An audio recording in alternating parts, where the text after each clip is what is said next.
want you to know that I'm here for you forever true, 'cause you're my... Hey loved ones, Happy New Year and welcome back to our channel. My name is Antiana Fuller and I am the founder of Healing Households, where we are on a mission to heal individual, relational, and generational suffering. Have you heard the great news? We launched our first service program. So we listen to children voice their concerns relating to the way their parents communicate, discipline, support financially, and more. So we created our intentional Black parenting program to create a safe space to heal through empathy and with intention. To be intentional with anything, you have to be aware. You have to be open to accepting new knowledge. So for us, we serve as a voice for the children and an advocate for parents. The program is in no way an attack against parents.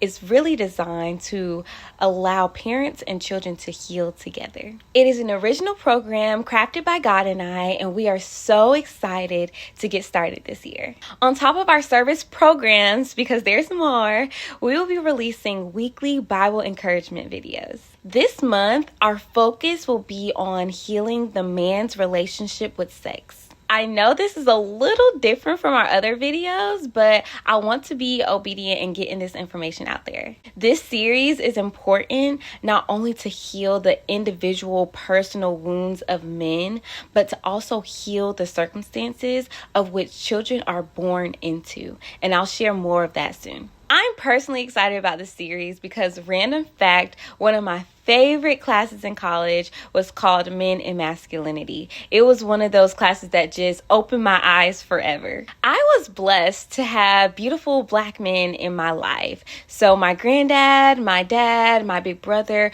are all strong, entrepreneurial, intelligent, handsome Black men. From my seat as baby girl, princess, little sister, I honored them, but I also viewed them as almost superhuman. There was nothing they couldn't do or do wrong. In the class, I got to look into their behind the scenes. So the daily pressures that they face, not just at home, but in the workplace and in the world, the stigmas, the weight of their cape. It helped me love them with even more intention and appreciation. I feel like my eyes opened to who they are, not just what they do or who they show up for me as. Which is honestly a great segue to what we're going to talk about today. In this video, I'll be using Jacob, Leah, and Rachel to encourage men out there that you are not an object. You are not a toy to be tossed around and played with. You are sacred. As always, all scriptural references can be found in the description box below. And please like, comment, subscribe, and share if you find this video helpful. Now let's dig in. So let's talk about this love triangle between Jacob, Leah, and Rachel. So first off, Leah and Rachel were sisters. Jacob loved and worked 7 years for Rachel, but their father deceived him and gave him Leah, after which Jacob agreed to work 7 more years for Rachel. I'm gonna just pause for the ladies real quick and just say, ladies, if a man loves you, he will work for you, okay? And he won't even feel like work to him because he wants to. The Lord saw that Leah was unloved and opened her womb. She had children believing it would make Jacob love her, but he never did. Now, this is when it starts to get a little messy.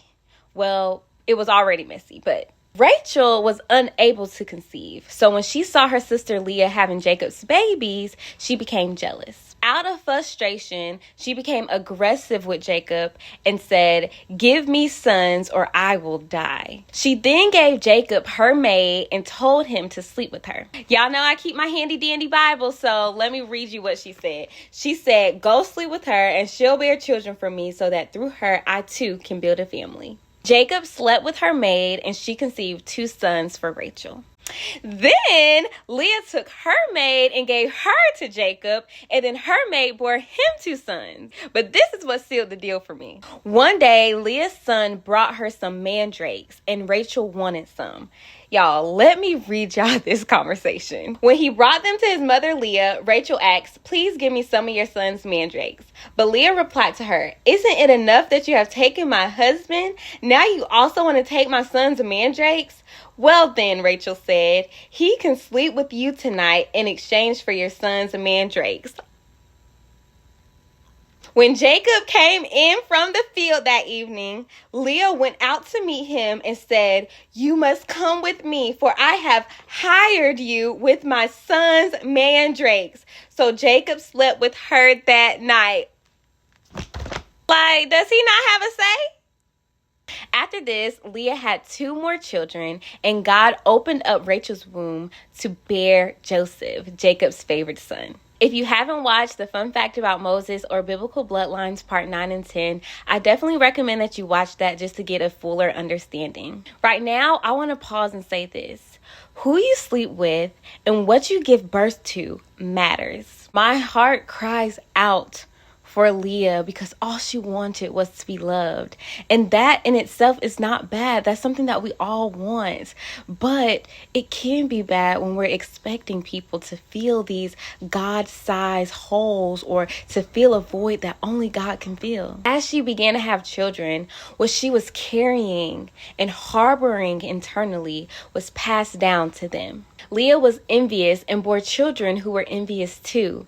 She bore children in longing to be accepted and wanted by Jacob, and her children wanted the same. And I won't skip over Rachel because, like Joseph, she was also dealing with some entitlement or main girl energy because she knew that she was loved and favored by Jacob. I say all of this to say that sometimes your issues aren't even your issues, but it ran into you, so now it ends with you. But let's get back to the purpose of this video.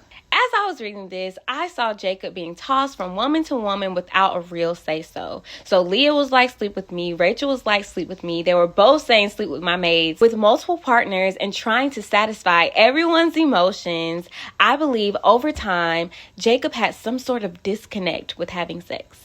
I saw the intimacy and the sacredness of sex being lost.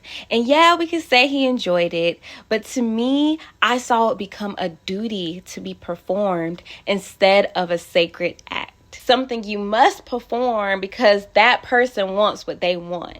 The maids they used when they couldn't bear children were also in a similar situation, right? Their bodies were equally exploited and they were hired without pay. So I will speak to their healing in a separate video. For now, I want to speak directly to the men and say again, you are not an object. I'm sorry, and I don't know why I'm getting emotional a little bit. Okay.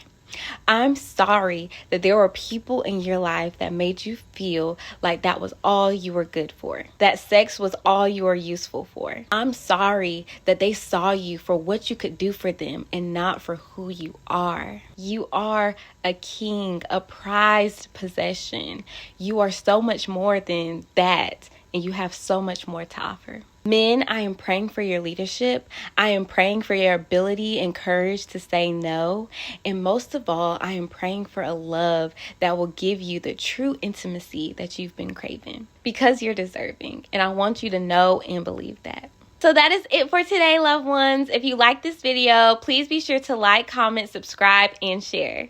Next Thursday, we will continue this conversation and discuss healing sex as a form of comfort, and we are super excited about it. If you would like to make a tax-deductible donation, all the ways to give can be found in the description box below. I love you so much and talk soon. Right now, I stand before you.